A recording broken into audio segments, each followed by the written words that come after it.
Shalom, shalom. Peace to everybody. Blessed love, shalom. Yes, here we are again. Another segment of Shema. Yes, So, as always, welcome everyone. And first of all, we have to acknowledge that there is a 20-second delay.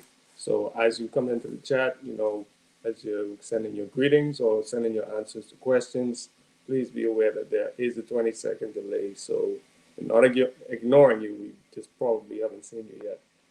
So, how's your strong going? Yeah, man. How's your strong been? Yes. Glory of the day, man. Happy Yom Shishi, man. Full joy, Yeah, man. Yeah, man. It's always a glorious moment, man. More and more getting immersed into preparation for the Sabbath.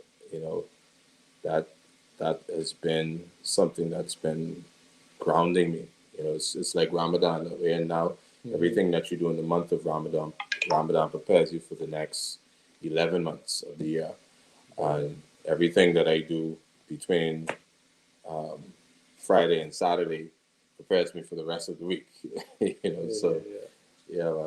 it's full joy just preparing and setting the time, recalibrating and reconstructing the way that we approach things. Yeah, and it's definitely been sort of a challenge, but also sort of liberating when you think of wrapping everything up by a certain time of the day. Yes. Because you can actually section off your day. You don't have work bleeding into your day or into your sacred spaces. You can actually say, this is the cutoff point, and after this, I'm going to dedicate my energy towards maybe some recovery, some of my own interests, or what we're doing now, getting in tune with our own culture and the things that connect us to the Creator. Naturally. And I think we actually forgot to introduce ourselves. My name is Aki Antonio. This is, of course, my cousin, Abba Cruz. And we would like to welcome you all to the space as we see you coming in.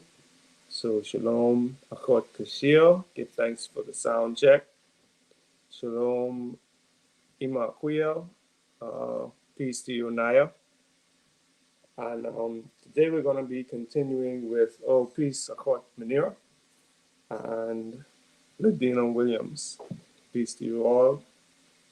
My name is Precious. You more precious. Yes. Yeah, so of course we're going to be continuing the segment on courtship today.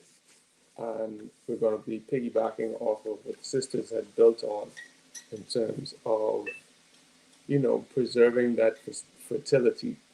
And a part of that is respecting the courtship process. So we're going to be speaking about the first stage of the courtship process, which is making that request. And you're not making that request to the person that you're trying to mate with. You're making that request to your elders. And we're going to get into it. But of course, first we're going to have to start with the preface, the reading of the preface. And of course, we have to open up the space by saying, give thanks to the Most High Yah, and give thanks to Chief Yuya, who is the author of this text and Chief Jegna of Anu Nation. So, yes. So now what we're going to do is we're going to recite a condensed version of the preface, and it goes. This book is not to speak the words of this book of knowledge and wisdom out loud. Discuss the convictions of this work with your Anu brothers and sisters. Share this information with your people. This publication should be read daily. Every line in this book can be taken out of context and studied on the strength of its own potential. The truth is to be deliberated.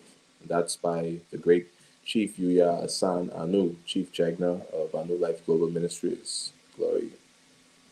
Right, so what I'm going to do now is just read through the paragraph, and then we're going to cut into it a little bit more deeply, following that directive that each line can be taken and studied on its own merit. Naturally. And before you start reading, what we would like to do is I want to pose a question to you, and I want to I want you all to consider the question and see how it evolves from the time that you hear the question now to the time that we finish the end of the reading, and also the time that we finish the end of the presentation. And let's go for the ride with us. The question is, have you ever trusted an elder to vet a potential relationship on your behalf? Have you ever trusted an elder to vet a potential relationship on your behalf? And this goes beyond the question of what do you think about so and so, or how do you feel about so and so. Really vetting the process for you, being very objective. And an extension of that question would be whether the answer is yes or no. How did it work out? All right, we think we kind of know the answer to that one, but we're not going to be presumptuous, right? Yeah, Yes. no spoilers. Yeah. Yeah. Okay, so this paragraph reads, new courtships are entered into by request. A woman can request a courtship or a man can. It does not matter who initiates the request. The appeal, however, should never be presented directly to the individual when that can be avoided. The request should be presented to a parent, elder, or local Anu authority, such as a local Jegna or chapter head. Yes. Yes. Yeah, man. So, yeah, we're not dating each other, we're not making marriage proposals to each other, or, eloping. We're actually going through a process of going up the hierarchy of our eldership. So whether it's your parents, whether it is your elder in the community, or your community chapter head or jagna, you're always going to go to someone who is presiding over you in that hierarchy, and they are going to direct steps of that mating or that union. You're not necessarily going to say, I like you, you like me, we both look cute together, let's make some cute babies. And then a couple, months down the line or a couple of years down the line, you realize you've created a monster. You've created an abomination because it doesn't work. You got someone else's hand, someone else's leg, someone else's brain, because you're coming at it from a disjointed culture. And once you start off with a master foundation, it can only go downhill from there. Of course, people are coming in. Peace, Achilo. Peace to you. Peace, Colord 33. So yeah, you want to start with the first? Yeah, man. Yeah, man. Just to, kind of slow the process a little. Before you get to the point of looking to even court somebody else, looking to make your petitions, to submit your courtship papers, you firstly should have to go. You should have gone through the process of courting yourself, discovering yourself, having an understanding of what it is that you have come here to do, especially for us as men, and the psychology that's needed. So there are a couple of things in this short paragraph that are very profound. One speaks to the culture. Two speaks to how you actually maneuver in the culture. And the third being how you actually submit to the culture. So if you are able to speak to an elder to present courtship papers, means that you've already submitted to a covering over you. And let's imagine in most cases that by 80%, we more than likely won't have a relative who's possibly on the same mission as far as our spiritual walk. That's a practical notion in today's time. We're building to that, but in most cases, you very seldom would find, a group of relatives all on that vibration. You'll have people, they may all probably be tethered to some of the same ideas as far as seeking, but the steps of um, disconnecting from the secular world is something that's really not present.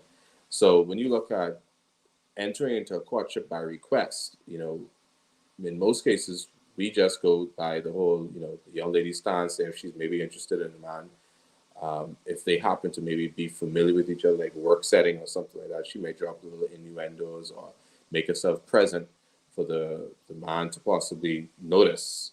And, he may take the bait, as they say. Or if a man sees a woman appealing, in most cases, they see a woman appealing. And as a result of that, he then pursues. But if you look at now requesting permission, that now starts to put me in the mindset of like you watch those movies that are like timepieces from maybe the 40s to the 60s, perhaps. On the islands, we used to have it up until kind of recently, but a lot of it's drifted away, where your elder would be asked, if you can be spoken to. But this goes much deeper. We get into it further in the passage, but if you look at asking somebody to actually facilitate overseeing you and a potential mate coming together. Now, this really hits home for me when I listened to Chief's segment, The Magic of Mating Part 1, where Chief spoke about us looking at mating as a realization of what our true divinity is. And you have to face reality is until you actually go through certain personal rites of passages, in most cases, you really have no idea how that science and calculation works. So you need to pull on an elder. You need to get some objectivity there to make sure that you don't sidestep because you're actually embarking on a great work. You started to mention where we were getting into the solutions for dysfunctional families piece. The subtopic, not the subtopic, sorry, under the heading of evolutions, I think it was, the evolutions, where the characters, they were doing great missions on their own. They came together and had some collective projects. They worked well together. And even though he was not directly in the culture, he saw the merit of the culture in his elder. And he petitioned his elder with reference to, please facilitate this courtship with myself and my potential mate. And the elder didn't really jump on it. He allowed him to sweat a little, if you may. It took like maybe about 3 hours or 4 hours or so. I think the timeline was that was indicated. They ended up eating, and over mangoes, the conversation came back up. So, what is your intention? So to submit yourself to that, and he was a grown professional man healing this elder. He was a holistic doctor. So you look at the culture and the relationship being brought and born and birthed into the culture.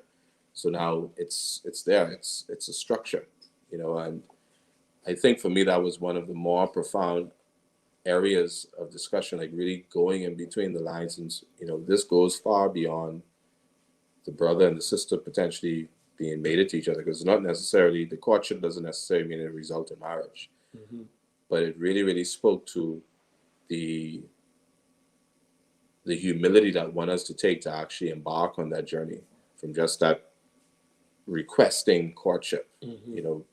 That means you have to live under elders if you may, and if not under their direct roof, but definitely under their covering. Me as a both of us, we're practically 30. I'm a little older, right? If you think about now saying to a man who's basically 40 years old that it's okay for him to now pull on an elder brother who's possibly 10 years, 15 years his senior, and ask him to please oversee this process on his behalf. That speaks volumes with reference to how that culture, how that energy and that tribe actually moves. It's only designed for success once it balances properly. So Very true. For me, that's the first things that stuck out to me. Like, yeah, you're on a whole different playing field when you're approaching things that way. And Chief had said it, which was he doesn't think that there's anybody else instituting courtships in their movements and their ministries. And in truth, I don't think so. I don't even think you hear about it in Amish traditions and Amish communities. And I'll be a bit premature on that, but I don't think so. If we get in a segment in the background about the witnesses, unofficially, the Jehovah's Witnesses do facilitate courtships, unofficially. But yeah, I don't want to become overly long-winded. Yeah, man, you were touching on a lot of key points. One of the major points that stuck out to me when you were speaking was that who's to say that there's a certain age where you know everything that there is to know. Like, why should you at any age feel embarrassed to speak to someone who's further along the path than you and say, you know, I need some help with this? Mhm. You know, one should see that as natural, but we grow up in a society where you reach 18 or you reach a certain age and our milestones are kind of messed up because we want to reach a certain age. I think we touched on it in one of the previous segments where you reach a certain age and you're able to basically answer for yourself in this culture. You know, so you reach a certain age and you are supposed to know everything a person is supposed to know without even having the experiences set up for you to go through to say, okay, I've been through this thing, I've experienced this thing, and I've triumphed in this experience. So now I'm a man, or I've triumphed in this experience, or I've acquired these skills. Now I'm a woman. You know, so even then, you still have to go to your elders. You know, because there's someone who's been a woman longer than you've been a woman. There's someone who's been a man longer than you've been a man. But that pride is so pervasive in our culture that we don't, not our culture, in this culture, that we don't really see seeking advice or guidance or submitting to an elder as something that is natural. We almost see it as embarrassing. I can't believe I have to ask someone else for help. You know, and now they're going to hold this over my head forever. You know, that sort of thing. Instead of, you know, I have all of this wisdom here, and I'm blessed to have an elder, and not I see Sister Shamanique was saying, you know, you have to make that clarification between an elder and an old person. You know, how many of us are just surrounded by old people that even if you wanted to ask for advice, you know better. You know, imagine how messed up that really feels. Just sit and think with that. Sit with that and think about it for a minute. I know better than to ask this older person, this person who's older than me, for advice, because I know that their advice is going to lead me to ruin. You know, I've seen what they've done with their life. Like this person 20 years older than me and they're still single. So what could I ask them about meeting? True, true. You know, and one of the other things that, you know, I shouldn't say weighs strongly on me, but certainly I'm being being navigated towards is in some of the chief segments when he mentioned about, you know, the, I guess, the so-called culture community and the way a lot of us make our movements in choosing the elders that we follow. And this hits on to Sister Shamanique's point when he speaks about elder and old person. Mm-hmm. And even people who are fashioning themselves as elders are actually just old people. Maybe someone who's possibly a little more experienced. So, for instance, with the example that you use, you may belong to a certain community, or in a lot of contexts, a lot of us can relate to the word Ile. You know, this godmother or godfather in this Ile may be a person who, you know, they may be maybe mid 50s. I would say that's kind of like an average age you tend to find. And you know, us as younger brothers, we may be having interests in certain ways towards maybe some of the sisters who are around and so on. But we want to question ourselves, you know, not just from the standpoint of courtship, where another individual is concerned, but also for the self-discovery and self-assessment. You know, what culture am I actually binding myself to? How is this elder's life? You know, is this elder chronically single? Does this elder have a good relationship with their children? If do they have children?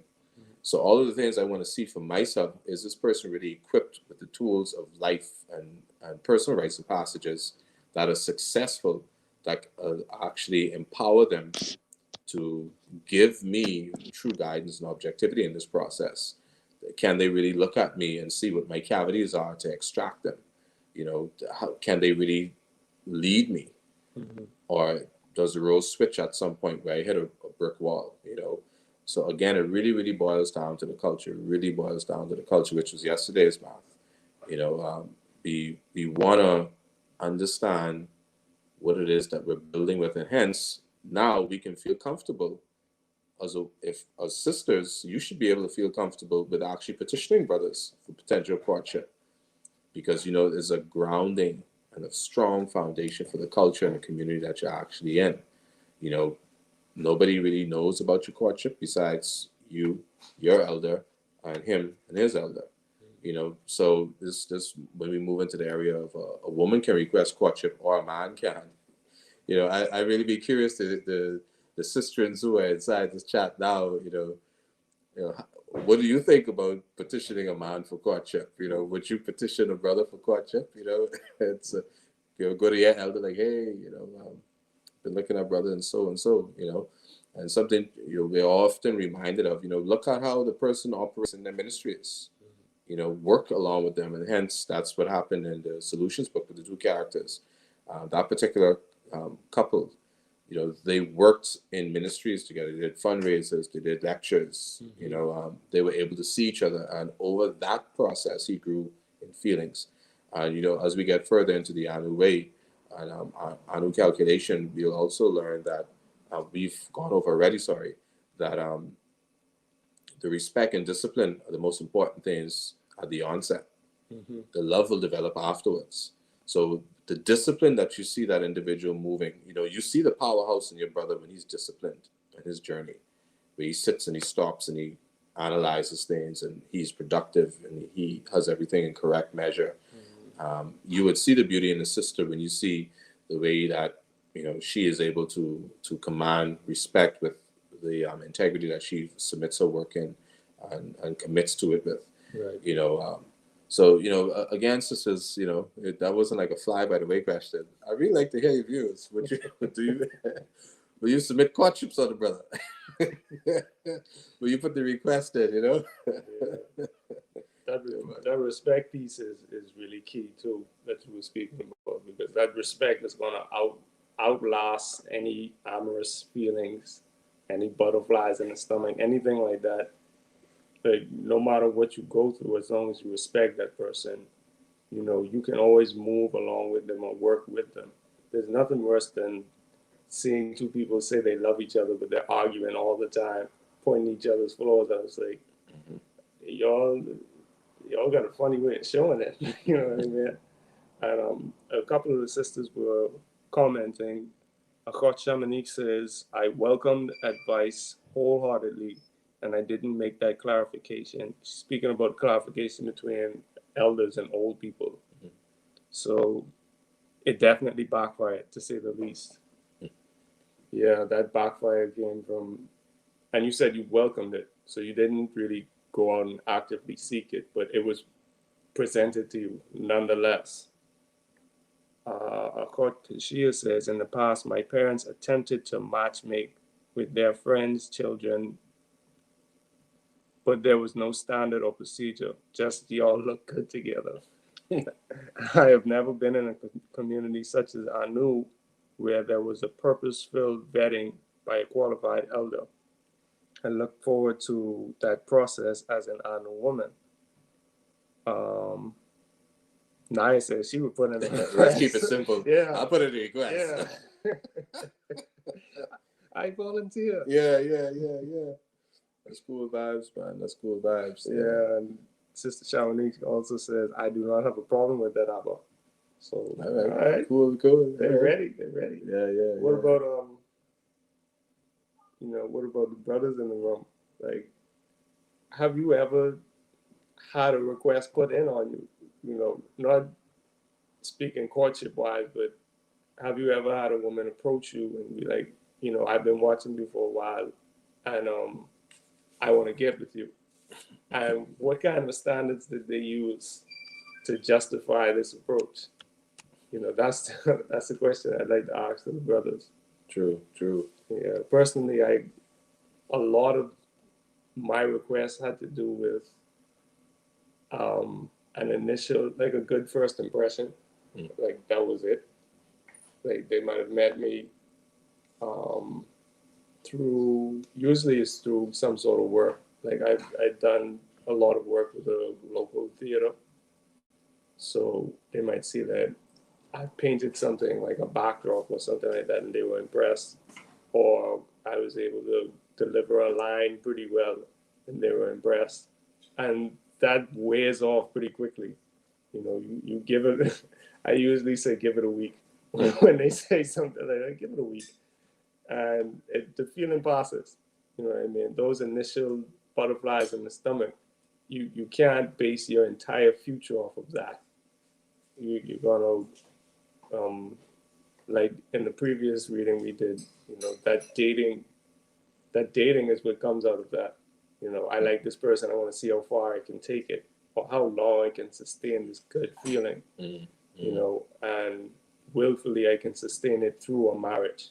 That's a very flimsy premise and foundation to build your life off of.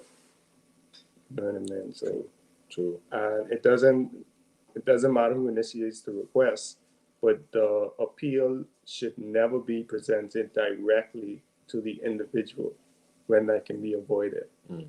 So I thought that one was really, really key. When that can be avoided. Yeah, And it usually can be. yeah, one of the things to even put into that space. So the individual now is about to be petitioned. You hope, because there is a possibility that when you approach your elder, this is the key. There's a possibility when you approach your elder says you ain't ready. He might Kevin Hart you. I wasn't ready. Yeah. I mean that's a very very true reality. It's like again pulling from the energy of solutions. The question was put to the brother by the elder and his wife. Mhm. What are your plans? You know, how do you intend? You have to be able to answer hard questions before you even meet that individual. Okay, have you really, really dug deep into this? And again, that brings back to the magic of meeting. When Chief started to mention, you know, being careful of those we blend with. Are you blendable? So you got this honorable sister. She knows how to knit. She got the natural flow. She knows gardening, but you love the club. You know. You like to go to the Jamaican dance and eat jerk chicken on the slick. Yeah? You still got a couple of little things about you now, but all jokes aside, that is a very true reality. Some people are still living double lives. Um, some of us rather are still living double lives on certain levels to where we want something, but we're not prepared to reciprocate. Now this pulls from our 14 keys energy now, because we should be able to match properly. Your proper matching. So here it is now. You're, again, in that magic for me, there's a powerful piece, but I recommend all of you to listen to the segment. The chief was like, all babies are blessings. No, they're not. You curse yourself for the baby sometimes. You go on and did things the wrong way. So again, the covering your elder, petitioning your elder is very important. Now, when you get to the point now of not petitioning the individual directly, or let me get the grammar correct. The appeal, however, should never be presented directly to the individual, and that can be avoided. Again, that speaks now to how is your community structured. If you see that you could only go directly to the person, that means that you need to work on getting your community enforced in your local area, or moving closer to your new members or your nation. But think about it now, because let's say the person was not interested in courtship originally. They didn't foresee that for themselves. So maybe 2 years, 3 years down the road, and this particular sister, I'll turn it over to the sisters now. Let's say you are the one who was petitioning. This particular sister is awesome. She's beautiful. She's very active. Oh, and the minute the person hears the name, like their plans shift. Mhm. So now their objectivities are now going down the tubes. You see, this is where your elder comes in. Like, hold on. You said that because now remember now it's elder to elder. So when your elder comes to you and says, "Hey, someone's wanting to put in courtship papers on you," you've already had that discussion with them that you're not interested in courtship. This is what your plans are. These are the things that you're looking to set up for yourself. Because of course, after courtship, once it's successful, it goes into betrothal and it goes into marriage, which should result in most cases with the birth of children or some very powerful mission being enacted. So you're developing, you're building, you're looking to create a structure that impacts the rest of your family for a minimum of 7 generations and beyond. And you're looking to enforce the community. Again, the question is, for pulling from the solutions book, or the solutions work rather, is how does this matching, this new religion that we're creating, benefit my community and benefit my family? So if the person is petitioned and the appeal to them because of who it is giving it to them, sways them, then you know automatically they're looking at some of the wrong things. Mhm. You know, so those are considerations that we must take. We have to be very practical. You know, again, the discipline and the respect. Respect means, what are you actually looking at? What is it that's being presented to you? What is it that the person stands for? What is their mission? Are they guarded to the mission? And again, that pulls from the solutions book with the questions that one would then ask the person once they're prepared to go into courtship with you. You know, like, yo, what's your purpose? So there's multiple layers of filtering that's going on now Correct. to make sure that, like I often compare it to, like, in those cartoons when they would be mixing those concoctions and they grab the wrong flask and pour it in and it just blows up in their face. Mm. I often compare it to that. Like, you got to make sure that, like Apple Cruz was mentioning, you got to make sure that you're compatible, that the chemistry is correct, but not just physical chemistry, not just emotional chemistry. Your visions have to be able to blend and meld together. It's that respect. You're seeing the source, you're seeing the creator in one another, and you're supposed to be helping each other to find their highest position, um, spiritually, emotionally, um, and getting as close to that manifestation of the soul on the planet as possible. You're lifting them up to their highest position. Can you raise each other up in that way, um, with respect to the vision that the creators implanted into you? Or do you just feel good when you're around them? Like, what happens when those feelings go? True, true. You know, as we discussed, that's been probably a little, maybe six rounds now. When we were speaking about looking at what the development of family actually is and coming together as one unit now, in this case, being with your perfect mate. So the desire of the Almighty is actually manifested in the original man and the original woman coming together. So she has a piece, he has a piece. When coming together now, of course, providing that you are very sincere and objective in your self-assessment, you're very sincere and objective in the reason why you want this courtship to actually move forward. At the end of the day, the results are that you are rereading yourself based on the manifestation of the Almighty here on this plane.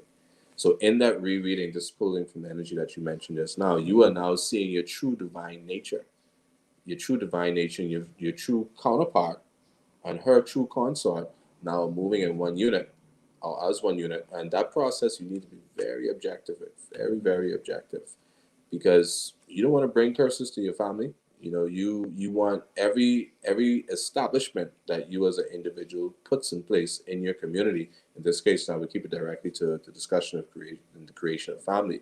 Every establishment, it has to be towards the building and development of the sustainability and continuity of your community, and of course, by extension, being your family. That goes without saying.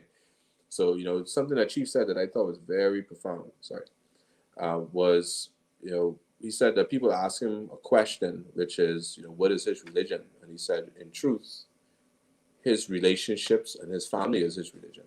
And if you look at it from that perspective, it really, really puts things into a whole different perspective. If you think about the holy men who wrote the Bible or these, various holy texts like the Bhagavad Gita, Quran, and so on, there's a level of eldership that's always present when the novice or the new adept actually starts the journey of it.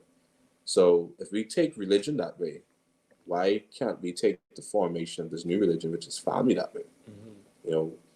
What is it about ourselves that we're so intimidated by to have somebody else oversee the process for us? It couldn't hurt. Yeah. It might be a little uncomfortable. Yeah. You'll be all right. Yeah. You talk right. What Sister Kashia say? Drink some water? Yeah. Some water. Yeah. Yeah, man. Yeah. And it's funny, there's something else that Chief had mentioned during those segments, because it was that month, Chief used to do those monthly segments. And it was something related to bloodlines. Mm. And he was saying that if you don't know your own shape, then how can you match with someone else? How could you know your match if you don't know your own shape? as you were speaking about rereading yourself, bloodlines came to mind. Mm. Because if you don't know what's in your blood and you haven't renounced what's in your blood, then you don't know if you're bringing a killer, rapist, pedophile, just a lazy. You don't know what you're Mm-hmm. bringing in. You don't know what's in you already. So that courtship process also helps you to bring that forth. You may realize through the courtship process that you may not be ready, but you know what you have to do now. You know what I mean? So it may not necessarily go full term, but your jegna, um, your elder, your parent, they're going to be wise enough to know whether or not you're even ready to begin or embark on this experience, and they'll let you know what you, why you aren't, or they may not. They may be like, no, you ain't ready. Yeah. You know what I True. mean? True. Be And prepared. the requirements are right there. We're going to go through some of them in the other way. Requirements for being a man, requirements for being a woman, they're right there. So, and the book's free. Mm-hmm. So it's not like you can say you didn't know you needed to be this or you didn't know you needed to have that. It's True. right there outlined for you, and it puts you to task. True. And Sister Kashio says our mating choice is the completion of our own religion. Religion means to bind back to the source or to reread. When we join ourselves with our natural mate, we are recombining ourselves with the matching pair of our celestial and earthly vehicle. And of course, that comes from the underway. Yeah, man. But something I hold on to it strongly about especially as men. We have to understand what our purpose is before we embark on these journeys, or else, they say, "He that knoweth the right and doeth the wrong shall be beaten with many stripes." If the watchman sights the danger and bloweth not the trumpet, what happens to the cities on the watchman's shoulder? You are that watchman as the man. So at the end of the day, there are certain responsibilities. We are the watchmen, rather. There are certain responsibilities that we have. So now let's look at it from eldership perspective now. For us to identify elder means that we have community. If we're talking about moving with annual calculation, one of the wisest things to do also before we get into the courtship movement is to actually look at annual calculation. Let's look at our 14 keys. Let's study solutions for dysfunctional families or dysfunctional family relationship and see how possibly we may have played roles and received some of these so-called adverse consequences, because there's always a consequence. It doesn't necessarily mean that the consequence is a nail in the foot. The consequence can be, in the Bahamas we have tart, like it could be a delicious pastry with coconut. You know what I mean? It could be a good consequence nevertheless. But again, you really want to hunker down and identify community and identify culture, most importantly. And as we're reminded in solutions, if one does not choose a culture, one will be chosen for you. So you have to be purposeful and self-determining in those moments. And that self-determining factor only really comes with firstly submitting yourself humbly and identifying where you are.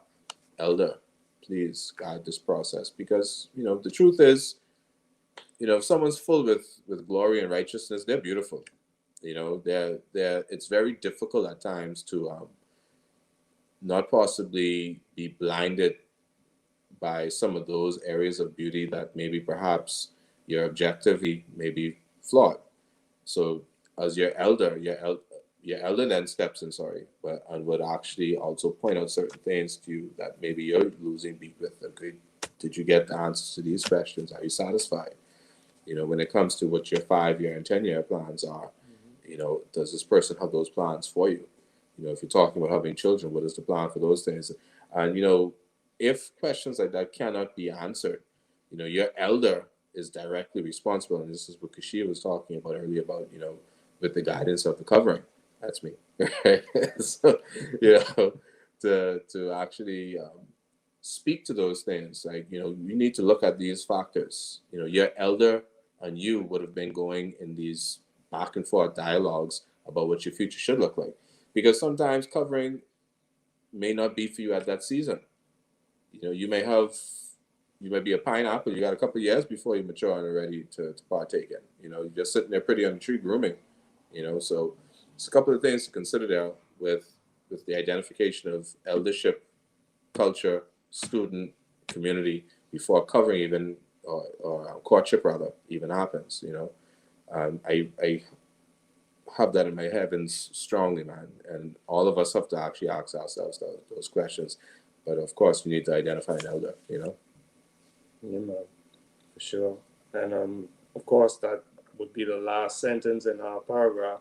The request should be presented to a parent, elder, or local anu authority, such as a local jegna or chapter head.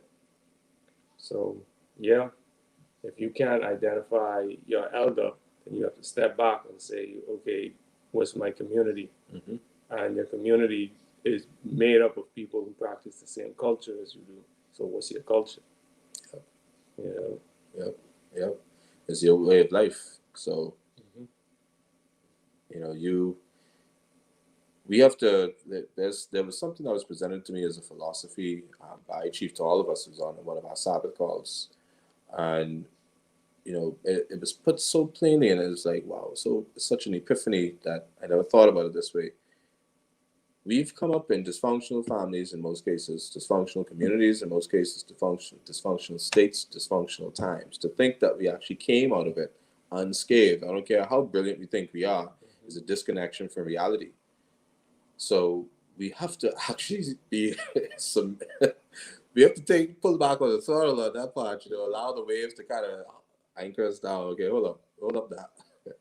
You ain't quite who you think you is. Mhm. Let's get into some calculation here. And your elder sometimes has to school you to that. Sometimes your elder has to say to you, like, yo, okay, you're making good progress, but you still don't write properly. Yeah. You know what I mean? Um, as a teacher, I know for a fact that that can be very difficult for some people to receive. So, what you wind up doing with your student is you have to basically build them up to even receive direct wisdom. And that in itself can let an elder know right away, like, you can't even take simple criticism. You know what I mean? I told you you had your shirt on inside out and you started crying. So how could you actually stand up to the scrutiny of revealing yourself completely to your mate and having them, you know, look at you from the inside out? And in that segment that Chief did on courtship versus mating, um, courtship versus dating, pardon, what he said was very profound to me. He said that women tend to keep their minds under lock and key, and men do the same thing with their hearts. Yep. So, are you prepared to really reveal your heart to your counterpart? Are you really willing to allow someone to shine their light onto the deepest corners of your mind? You know, the darkest corners where all of your demons that you thought you got rid of are hiding. Powerful. Powerful. In most cases, until one really submits themselves to a system, a culture that has a proper system in place, you know, that those answers will always be in the negative. You won't really find affirmative answers in those categories. Um, look at it from this standpoint, from what you mentioned. If I'm keeping it now to Anu calculation. If the Anu man is said, he's going to be the high priest. And if you look at the role for the high priest and the discipline that he has in his sincerity with serving the Almighty, and if you look at the congregation and the responsibility that they respect that the high priest actually has instituted himself within, there is no problem with you opening up your mind to your high priest at that point. There is no problem with you opening up your heart to the flock of God at that point. So I raised that example or analogy rather, or scenario, sorry, to put to you the question directly, and this is more rhetorical. You know, how do you view mating? What is the reason for it? Why are you looking to enter into the sacred science? Once you start getting to that answer, then things actually start to shape up differently. Then you realize that, you know, things are going. Yeah. Yeah. And again, you got to look at the culture that you were raised in. You know, sad to say, it is a dysfunctional culture. So you have some dysfunction in you. Like, what are some of the things that are going to prevent you from actually taking those steps? You know, for me, I don't, I don't trust no one enough to open up my heart completely to them because I know how this culture trains their women to treat men. So I'm not gonna do that in this Western cultural context. But you have a culture like Anu, where she painstakingly um, he took a lot of time and a lot of trial and error to really create an environment that was conducive to that sort of trust and that sort of emotional security.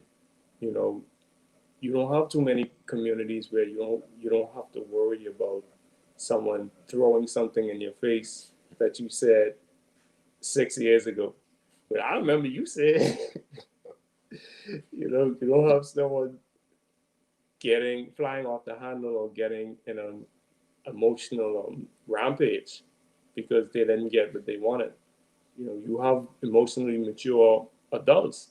You have a community full of adults. You don't have to worry about some of the things that we tend to raise up a lot of defense mechanisms for. And that's one of the beautiful things about Anu. You don't really have to worry about things like that, and you can actually start building on the things that matter. Naturally. But one of the things I definitely appreciate is that chief and the system and the machine that's continually moving in Anu. You know, there's zero tolerance for those who look to be emotionally abusive to others, and it's not tolerated. Not All tolerated. You know, there is no question and query when it comes to that. You know, we're open. We discuss our positions. We know that it's acceptable to be vulnerable, and we are got we're supported. You know, your community supports you. Everybody done been sweaty eyed in front of everybody else. Naturally. Yeah, So we have one or two. You see, Maureen, blessed love, Maureen, love and harmony. Yes. I think she's the only other person who came in. yeah. I think that's pretty much the only other new comment. Cool vibes, Yeah, man. Cool vibes.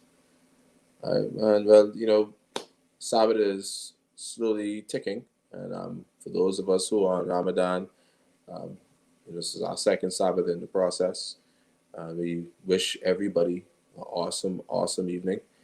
May your diligence in your studies of the Almighty and the ways that you should walk be pleasing to the Almighty continually. May you find peace in the calculations given to us by the divine and mediated through us as people of heaven, people from heaven, rather. We give thanks to everybody for being in this space with us. And, certainly you can also post your questions even after the presentation is done, after the reading tonight. And, we will get back to you. And for those who may catch us 20 years down the road out of the YouTube archives, we bid you greetings also. Yeah, man. And still leave your comments 20 Yeah, years man. in the future. Yeah, man. We gonna be there. Someone's gonna answer you. Yeah, man. My little Anu Cruz Jr. gonna be there checking it out. You know what I mean? Be like, yeah, Papa, check it out. Yeah, Cruz the third. Yeah. Cruz, crucial, and cruising. Yeah, man. Give thanks to everybody in the space. Of course, give thanks to the Most High. Give thanks to Chief Yuya. And we will see you all. What do you say? Yes, to the archive shout out. Shout out. Yeah, man. We will see you all at the next reading. Until then, Ramadan Kareem.